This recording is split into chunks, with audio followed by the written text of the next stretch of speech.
عبد الرحمن ابن الجوزی رحمہ اللہ میرے دل کے بڑے قریب عالم ہیں، دمشق کی جامعہ مسجد کے اندر جمعہ کے دن درس دیا کرتے تھے۔ جمعہ کے خطبے کے بعد عصر سے درس شروع ہوتا، عشاء کی نماز تک درس چلتا۔ ایک دن ایک غلام آیا ان کے پاس، میرا آقا میرے اوپر بڑا ظلم کرتا ہے، وہ ساری چیزیں میرے اوپر لادتا ہے جو میں اٹھانے کی طاقت نہیں رکھتا ہوں، میرا جو آقا ہے مالک ہے تمہارے درس میں آ کر بیٹھتا ہے، میری گزارش ہے آپ آنے والا جو جمعہ ہے غلام آزاد کرنے کے بارے میں درس دیجیے۔ دوسرا جمعہ آیا، وہ غلام آ کر بیٹھا، آج جو درس ہوگا وہ درس ہوگا غلام آزاد کرنے کے بارے میں، اور اسے پورا یقین تھا، پوری گارنٹی تھی اس غلام کو، آج اتنا اچھا درس دیں گے آج مجھے یہ آزاد کر دے گا۔ عبد الرحمن ابن الجوزی نے درس نہیں دیا اس موضوع پر، دوسرے ٹاپک پر درس دیا۔ اس نے سوچا بھول گئے ہوں گے، دوسرے جمعہ کو آ کر بیٹھا، دوسرے جمعہ کو بھی درس نہیں ہوا وہ موضوع پر، تیسرے جمعہ کو آ کر بیٹھا، تیسرے جمعہ کو بھی وہ موضوع پر درس نہیں ہوا۔ 1 مہینہ، 2 مہینے، 3 مہینے، غلام نے یہ سوچا ہم چھوٹے لوگوں کی بات علماء کہاں سنتے ہیں،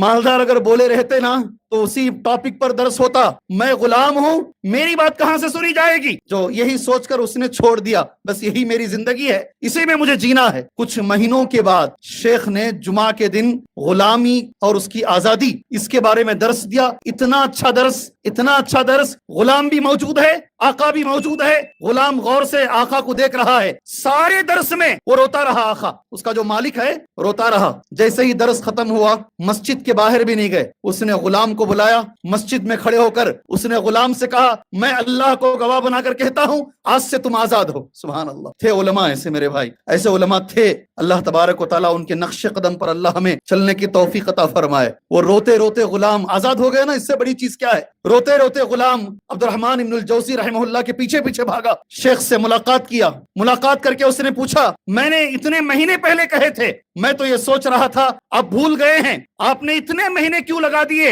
اتنی دیر کیوں لگا دی؟ اب سننا غور سے، عبد الرحمن بن جوزی کہتے ہیں میرے پاس پیسے نہیں تھے۔ کیا بولا عبد الرحمن بن جوزی نے؟ میرے پاس اتنے پیسے نہیں تھے کہ میں یہ غلام خرید کر آزاد کروں اور اس کے بعد اس موضوع پر درس دوں، یعنی میں خود عمل کروں، میں خود عمل کرنے کے لیے میرے پاس اتنا پیسہ نہیں تھا، اور میں نہیں چاہتا تھا جس موضوع پر میں بات کر رہا ہوں میرا خود اس پر عمل نہ ہو، اس لیے پہلے میں نے عمل کیا، اس کے بعد میں اس موضوع پر درس دیا۔ آج ضرورت ہے میرے بھائی، آج ضرورت ہے ایسے علماء کی، ایسے خطباء کی، ایسے مدرسوں کے فارغین کی جو اپنے علم پر خود عمل کریں، خود عمل کریں، تبھی اللہ تبارک و تعالی زبان میں تاثیر عطا فرمائے گا۔